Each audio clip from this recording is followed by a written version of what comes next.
Ladies and gentlemen, welcome aboard our state-of-the-art radio program here at Radio Aviation Excellence, the Wright Flyer.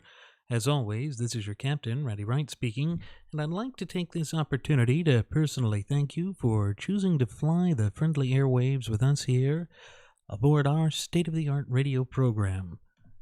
Well, folks, without any further ado, let's delve into the topic for this one. The United States Supreme Court has shot down the Biden administration's attempts to have an OSHA vaccine mandate for the COOF.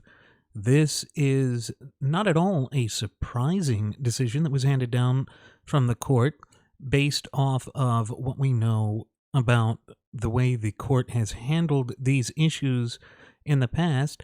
And indeed, this is a rather exciting development in that it shows that the Constitution is still applicable and is still, at least to a certain degree, being followed. Now, why do I say this? When we look at this, we know that the type of thing that OSHA is attempting to do here, the Occupational Health and Safety Administration, was being told essentially through executive fiat how to handle the COOF thing. And Biden was looking to force employees of the federal government and employees of any American business with over 100 employees to basically require their workers to have the jab. And why? Why is this? Well, it's all part of the fear, manipulation, corruption, and control that this administration and this federal government is attempting to foist upon the American people completely and totally against their will. But it's more than that. It's an attempt by the federal government to once again grant themselves a general police power which does not exist within the confines of the federal government, except in the one narrow caveat of, say, like the District of Columbia or military bases. Now, the reason this is important is because it shows that the Biden administration threw the dice, and they lost.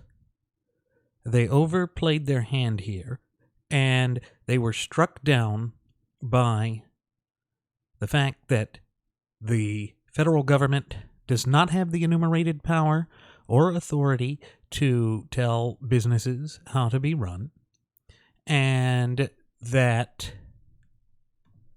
the federal government was overreaching. And it's great that this has happened. It's great that this has happened because it tells us beyond a shadow of a doubt that we have won the first major step. Because all of this was designed, in point of fact, to whittle away at the autonomy of the private sector, to whittle away at the ability of the American people to practice their vocation as they saw fit without interference from the government. But here it is. The Supreme Court blocks Biden's vaccine mandate for large workplaces. This is by Jared Jaeger over at the Post-Millennial. The U.S. Supreme Court has blocked the Biden administration's vaccine mandate that would have required employees of large companies to get the jab. On Thursday, the Biden administration's controversial vaccine mandate was struck down by the Supreme Court. The mandate, which would have impacted 80 million Americans, required that companies with over 100 employees force workers to get vaccinated or be subject to weekly testing. The proposed vaccine mandate had drawn criticism from politicians, businesses, and citizens alike, with many even going so far as to file suit. And again, the reason that they would have filed suit is because they felt this was an intrusion by the government. Never before has the government been able to willy-nilly rule with executive fiat in such a large way, or to be intrusive in such a broad and sweeping manner as they have been here. And this is exactly what was being argued, that this was intrusive, that it was not within the purview of the enumerated powers that is afforded to the federal government within the four corners of the United States Constitution, and it was for that reason that it should not be applicable. And it shouldn't. Of course, as we know, the proposed vaccine mandate drew criticism from all walks of life. And it has been reported that the conservative majority on the court determined that the Biden administration overstepped its authority when it sought to mandate vaccines and strict testing regimens on employees of large companies. This coming down is that OSHA has never before imposed such a mandate, nor has Congress, and that's interesting. Interesting that it was also handed down in an unsigned opinion. It goes on, indeed, although Congress has enacted significant legislation addressing the COVID-19 pandemic, it has declined to enact any measure similar to what OSHA has promulgated here. So, it really does boil down to Congress and the federal government overstepping its authority and implementing measures that are not within the purview and that are incongruous with the clear and concise language within the Constitution itself. And of course, this goes back to Governance 101. With respect to the way that our federal system is supposed to operate, the federal government must always trace its authority to govern back to a specifically enumerated power within the confines of the Constitution itself. And that has always been the case. That is the very structural design of our two-tiered form of governance in the United States. And yes, I know, all too often we've gotten away from that, and they have overstepped their bounds. But in this case, it is refreshing to see that this was struck down. It's a step in the right direction.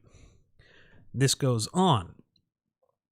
It says, in the dissent, the three liberal justices, Breyer, Kagan, and Sotomayor, argued that, quote, acting outside of its competence and without legal basis, the court displaces the judgment of the government officials given the responsibility to respond to workplace health emergencies.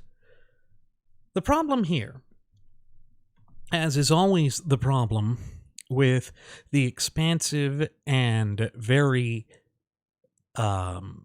permissive, as I'm giving them a lot of leeway there, view of the government's power, is that there is nothing within the confines of the Constitution that allows OSHA or these other various alphabet soup bureaus, agencies, and organizations within the confines of the federal government to have carte blanche to rule. They're saying that it's within their power to have a general police power, but no, that is specifically not the case. If it is not found within either Article 1, Article 2, or Article 3 of the United States Constitution, then it is not a power that has been provided to either the legislative, the executive, or the judicial branches of government. This really isn't that hard to figure out, but of course, they always go about attempting to obfuscate the truth. They always go about attempting to foist this narrative down our throats because it allows them to expand the purview of government without as much as a second thought, which is ridiculous. But despite nixing the mandate for large companies, the Supreme Court did uphold the administration's jab requirement for healthcare workers who receive federal Medicare or Medicaid funding. Now, this is pretty typical. It's unfortunate. No one should be required to submit to mandates like that. But unfortunately, this is the way that the federal government, when it has had expanded authorities with Medicare, Medicaid, and these various other unconstitutional developments that happened historically in the United States, they use the power of the purse to restrict. Because when you stop and think about it, Medicare is a requirement. When you hit 65, you are required to take Medicare individually. You're not allowed to just stay on a private health insurance or elect not to have health insurance. And essentially, those benefits are robbed from your pockets as a tax all the time. And then it's cut down and basically reduced. So you're not getting the same level of care. And so for a practicing physician to really be able to effectuate a living or to scratch out a living in private practice, or indeed in any form of practice, they have to, in essence, take Medicare. So this is a blanket forcing of healthcare workers, essentially your physicians, your nurses, your nurse practitioners, your physician's assistants, anyone who works at a hospital. They are basically forced into it. And so, once again, it's creating a class-based system. And this is where, even when you do have a good victory in the Supreme Court, it can still be parsed down to where you are essentially having a loss. Physicians are now not receiving, in essence, equal protection under the law. But as this is now precedent, and as it has been handed down, it's going to be next to impossible for that to be challenged. No court's going to allow that to be challenged. They're going to sit there and say, well, if you don't want it, you can retire, or you can choose to work in another field. That puts these healthcare workers into an untenable situation. They've spent all of this time and this money training for that,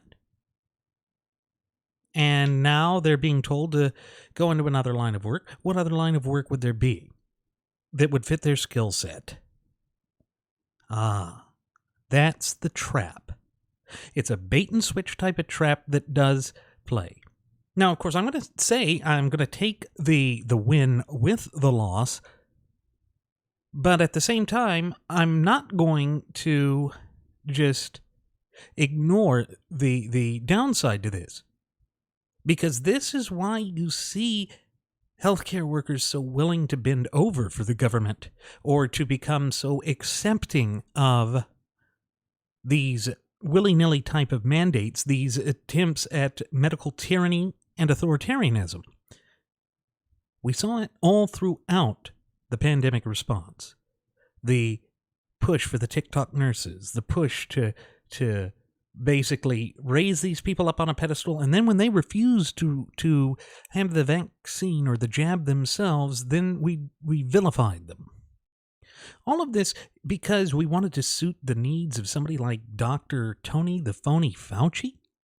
Again, these are inexorable attributes that come into this. These are things that we cannot ignore.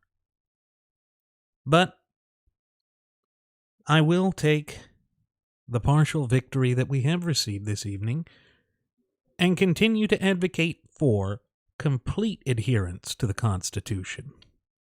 With that, ladies and gentlemen, I thank you for tuning in to this episode of Radio Aviation Excellence, the Wright Flyer. I hope to see you again next time. Please do take care.